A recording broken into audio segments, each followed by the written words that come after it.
Ocean's 11's.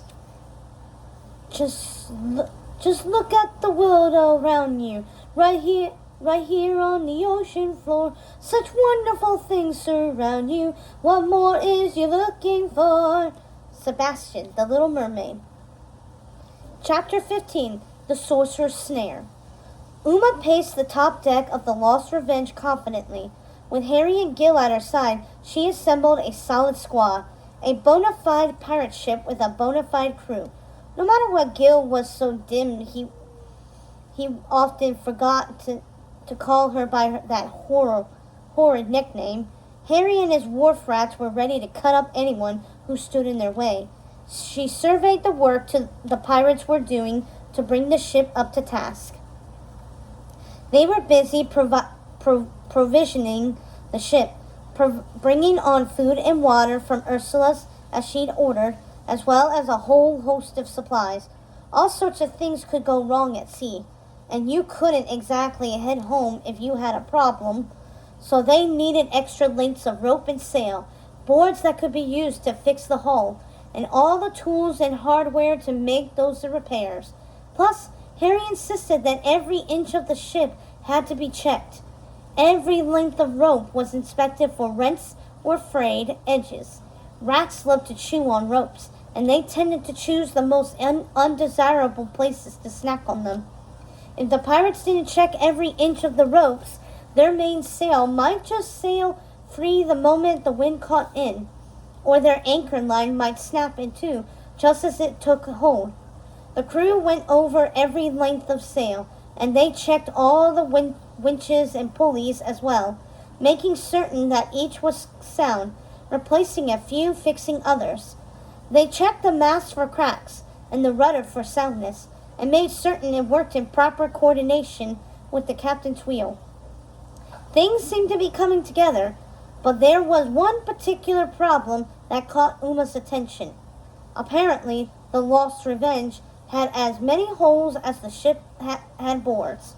Wooden sailing ships always take on a bit of water, she knew, but the Lost Revenge took on water by the bucketful, and when they tried to push off the dock, the problem had only increased, with more water rising faster, threatening to turn her sailing vessel into a gigantic bathtub. "So what do we do?" she asked Harry, who coincidentally had experienced sailing in a bathtub. Well, Harry started, clearly excited that she had decided to consult him on the matter. "We should have her lifted out of the water, the whole scrapped clean and repainted, then stop. That's not happening. We need to do something about the state of the ship, but we don't have time to lift it or do anything major. Be serious." "Yeah, I guess. Okay, so then maybe it's just a matter of resealing the bolts. When the ship was built, the joints were all watertight, fitted together closely so no water could pass through them. But ships age, and boards flex and rot and chip, and pirate ships have a way of getting rammed into or ramming into things, taking cannon shots, the usual stuff. It ruins the hulls and the boards that make them up. Wonderful history of sailing. Thanks, but I have no interest. Get to the point, will you?" she growled. "We choke the joints. There's an adhesive that's fitted between the boards, and then it's all slathered over the pitch." "Pitch? As in singing on key?" she asked. "Pitch, as in tar or mastic, what we call sludge. That black sticky stuff that water can't penetrate." "Gotcha. Get on it," she said, pushing at his chest. "Me?" he asked, stumbling back. She crossed her arms. "Well, you do seem to be the expert, and I recall seeing a barrel of something black and sticky down there in the hold. I reckon you'll find all the supplies you need down there, so grab a few of the crew and get working." "Great. I'll be covered in sludge for days. It beats bailing water every day we sail." "It does," said Harry, as he headed down into the hold. "I'll have this shape watertight in no time." When Harry had disappeared out of sight, she headed to the wooden bridges and trudged back to the fish shop. Her shift was up. It was time to put away her captain's hat and put on an apron. Later that evening, Harry, Gil, and the rest of the crew filed in. There was ferocious Jonas, with his cornrows and scar on his left cheek. Desiree, tiny but vicious in a ragged peasant dress. Fierce Gonzo in his red bandana, long braid, and blue pantaloons. Crazy Bonnie in her torn fishnet shirt and patched dungarees, and a whole host of others, all hardened mercenaries.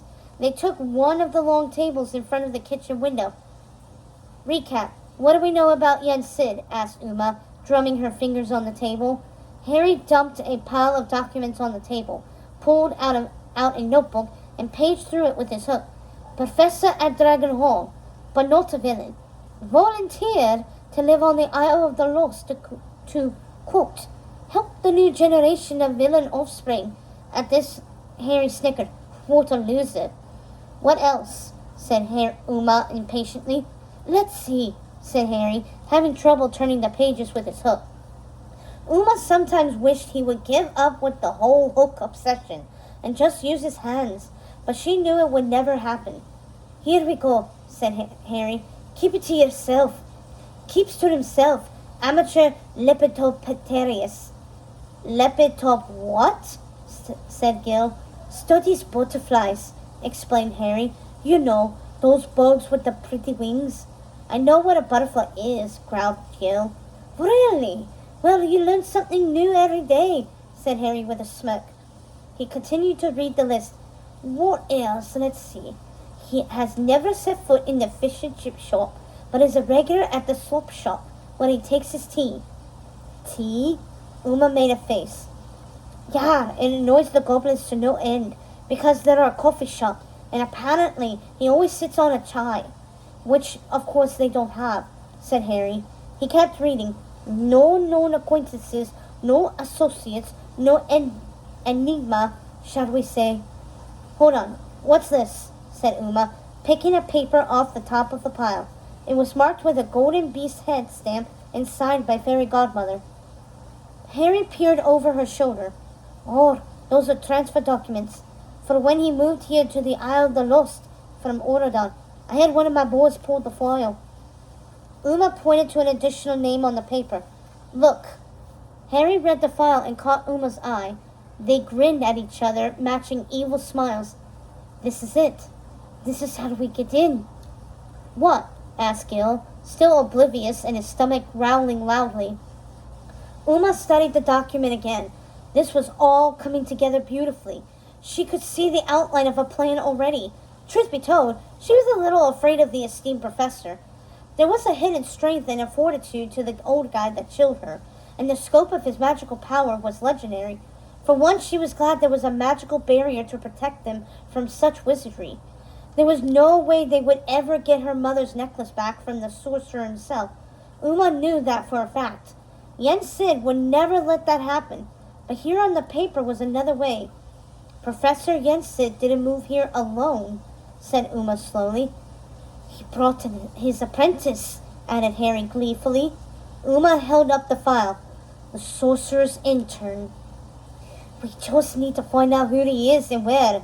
We'll never get the professor to talk, but this is the weak link. His apprentice is sure to know where he keeps that necklace, said Harry triumphantly. Gil studied the grainy, blurry picture. She? Asked Uma. Gil nodded in excitement, happy to contribute to the planning. I know her. She helps out Professor Sid in class. Like a teacher's assistant. Sort of quiet, shy, a little mousy even. Always sweeping. Sophie, I think her name is. Great! Let's see if we can threaten, bribe, or intimidate. What do you suggest? Asked Harry gleefully.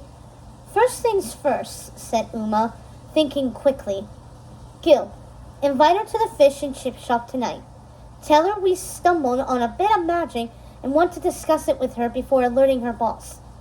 Disgust? Harry said innocently. Is that the word for tying someone up and threatening them with my hook? Uma smirked. Don't worry, Harry. You'll have your fun.